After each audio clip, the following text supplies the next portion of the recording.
स्वागत है आप सभी का आपके अपने चैनल एकलव्य एजुकेशन सेंटर के इस नए वीडियो में। दोस्तों, आज के इस वीडियो में हम यह जानने का प्रयास करेंगे कि भिंडी की फसल में फूल और फल को कैसे बढ़ाया जा सकता है। अर्थात भिंडी की फसल में फूल और फल बढ़ाने के सीक्रेट को जानेंगे और इसके साथ यह भी जानने का प्रयास करेंगे कि आखिर हम भिंडी के कौन से हाइब्रिड बीज का चयन करें जो हमें ज़्यादा से ज़्यादा पैदावार देने में सक्षम हो सके। और इसके साथ यह भी जान लेंगे कि आखिर हम भिंडी की फसल में कौन कौन से खाद का प्रयोग करें जिससे जो हमारा भिंडी का फसल है हमें ज़्यादा से ज़्यादा फूल और फल देने में सक्षम हो सके। तो चलिए इस बेहद ही महत्वपूर्ण वीडियो की शुरुआत करते हैं। सबसे पहले बता दें कि भिंडी की फसल से फूल और फल को प्राप्त करने से पहले यह बेहद ही महत्वपूर्ण हो जाता है कि हम कौन से हाइब्रिड बीज का चयन करें जो हमें ज़्यादा से ज़्यादा पैदावार दे सके। अर्थात हम अपने मिट्टी के अनुसार कौन से हाइब्रिड बीज को बोएं जो हमें ज़्यादा से ज़्यादा पैदावार देने में समर्थ हो सके और इसके साथ साथ उस मिट्टी में वह अच्छे तरीकों से ग्रोथ कर सके। यानी अपने मिट्टी के अनुसार हमें भिंडी के बीज का चयन करना बेहद ही जरूरी हो जाता है। तो सबसे पहले बता दें कि भिंडी के कुछ हम किस्म बताने जा रहे हैं, यानी हाइब्रिड वेराइटी की हम बातें करेंगे। अगर खेती करते हैं तो निश्चित तौर पर आपको ज़्यादा से ज़्यादा लाभ देखने को मिल सकते हैं। तो उसमें सबसे पहला है पूसा सावनी। यानी पूसा सावनी एक ऐसा भिंडी का हाइब्रिड वेराइटी है जिसको पूरे भारतवर्ष में उगाया जा सकता है। यानी भारत के किसी भी क्षेत्र में पूसा सावनी की खेती की जा सकती है। अर्थात पूसा सावनी की खेती गर्मी, ठंडी और बरसात तीनों मौसमों में किया जा सकता है। यानी अगर पूसा सावनी की खेती गर्मी में करना चाहते हैं तो निश्चित तौर पर कर सकते हैं, ठंडी में भी कर सकते हैं और बरसात में भी कर सकते हैं। तो इस तरह से पूसा सावनी एक ऐसा हाइब्रिड बीज है भिंडी का जिसको पूरे भारत में उगाया जा सकता है और इसके साथ साथ गर्मी, ठंडी और बरसात तीनों मौसमों में भी उगाया जा सकता है। और इसके साथ इसका एक गुण यह भी है कि यह लगभग 60 से 65 दिनों के अंतर्गत में पूर्ण रूप से तैयार हो जाता है। यानी हम इसको पूरे तरीकों से इस पर फल लग जाते हैं। यानी लगभग 60 से 65 दिनों में जो भिंडी का यह पूसा सावनी बीज है यह तैयार हो जाता है और हम इसके अच्छे लाभ भी प्राप्त कर सकते हैं इस पूसा सावनी की खेती करके। तो इस तरह से यह पूसा सावनी के कुछ उपलब्धियां हैं, यानी इसके कुछ गुण हैं। इसके साथ जब हम आगे बढ़ते हैं तो दूसरा है परभनी क्रांति। यानी परभनी क्रांति की मांग ज्यादा मरीजों के लिए रहती है। यानी जो भी व्यक्ति पीत रोग से संबंधित है, यानी पीत रोग से जो भी व्यक्ति ग्रसित है तो निश्चित तौर पर उनके लिए यह सुझाव रहता है कि भिंडी की जो परभनी क्रांति आती है उसका अगर सेवन करते हैं तो निश्चित तौर पर उनमें राहत देखने को मिल सकता है। तो इस तरह से जितने भी पीत रोग से संबंधित व्यक्ति हैं वह परभनी क्रांति के भिंडी के किस्म को खाने के लिए उनको सलाह दिया जाता है। और यही वजह है कि परभनी क्रांति का जो बाजार में मांग है वह ज्यादा है। तो परभनी क्रांति एक ऐसा भिंडी का बीज है अगर खेती करते हैं परभनी क्रांति का तो निश्चित तौर पर आपको ज्यादा से ज्यादा लाभ देखने को मिल सकता है। और परभनी क्रांति महज 50 दिन में पूरी तरीकों से तैयार हो जाता है। यानी परभनी क्रांति में 50 दिन के अंतर्गत में उसमें फूल देखने को मिल सकते हैं और निश्चित तौर पर अगर फूल देखने को मिलेंगे तो फल भी देखने को मिल सकते हैं।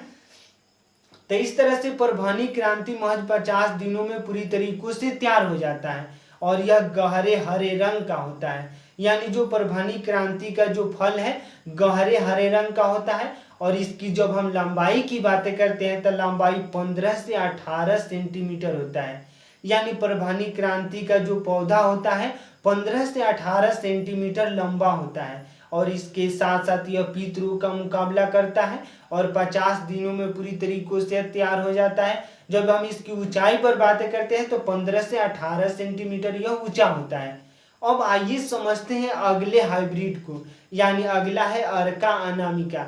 यानी अगर अर्का अनामिका क्या खेती करते हैं तो निश्चित तौर पर उसमें भी आपको ज्यादा से ज्यादा लाभ देखने को मिल सकता है।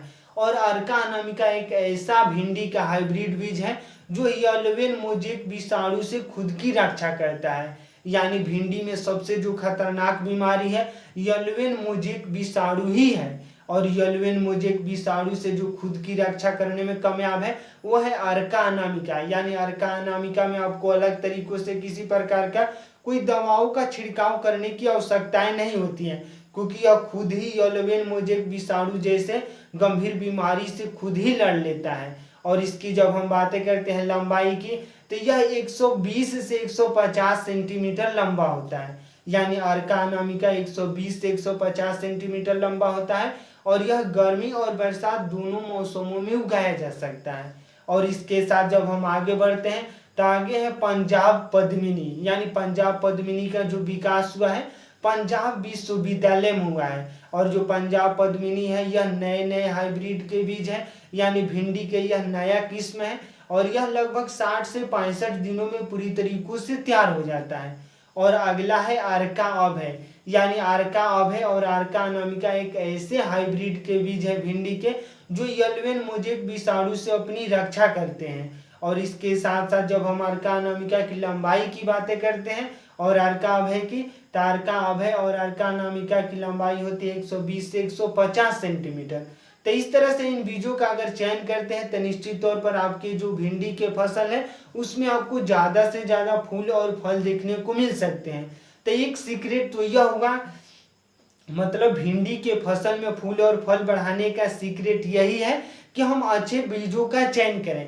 यानी अगर हम अच्छे तरीकों से सीड का चयन करते हैं तो निश्चित तौर पर हमें ज़्यादा से ज़्यादा फूल और फल प्राप्त हो सकते हैं। अब आइए समझते हैं कि फूल और फल बढ़ाने का दूसरा सीक्रेट क्या है। यानी भिंडी में फूल और फल बढ़ाने का दूसरा सीक्रेट है कि हम कौन कौन से खाद का प्रयोग करें जिससे जो हमारा भिंडी का फसल है अच्छे तरीकों से ग्रोथ करे। और जैसे ही कोई भिंडी का फसल अगर अच्छे तरीकों से ग्रोथ करता है और स्वस्थ रहता है तो निश्चित तौर पर उसमें ज़्यादा से ज़्यादा फूल और फल देखने को मिल सकते हैं। तो सबसे पहले भिंडी के फसल में हमें गोबर का खाद प्रयोग करना है। यानी जब हम बुआई करते हैं तो उसी समय हमें सड़े हुए गोबर का खाद का प्रयोग कर देना है। यानी लगभग जैसे ही हम 1 एकड़ की बातें करते हैं तो 1 एकड़ में लगभग 6 से 8 टन गोबर के खाद का प्रयोग करना है। यानी सड़े हुए गोबर का खाद प्रयोग करना है। और इसके साथ साथ हमें नाइट्रोजन, फास्फोरस और पोटास का प्रयोग करना है। तो इस तरह से हम इन खादों का प्रयोग करते हैं तो निश्चित तौर पर हम अपने भिंडी की फसल में ज़्यादा से ज़्यादा फूल और फल देख सकते हैं। तो यह कुछ सीक्रेट है। यानी अगर हम अच्छे बीजों का चयन करते हैं भिंडी के तो निश्चित तौर पर हमें ज़्यादा से ज़्यादा फूल और फल देखने को मिल सकते हैं। और अच्छे तरीकों से हम खादों का चयन करते हैं तो निश्चित तौर पर वह भी सक्षम हो सकते हैं। तो इस तरह से जब हम सीक्रेट की बातें करते हैं कि भिंडी में फूल और फल बढ़ाने का सीक्रेट क्या है, तो सीक्रेट आपके सामने हम 2 पेश कर चुके हैं। एक है कि हम अच्छे तरीकों से बीजों का चयन करें अपने मिट्टी के अनुसार, अर्थात मिट्टी का पीएच मान 5 से लेकर 7 है।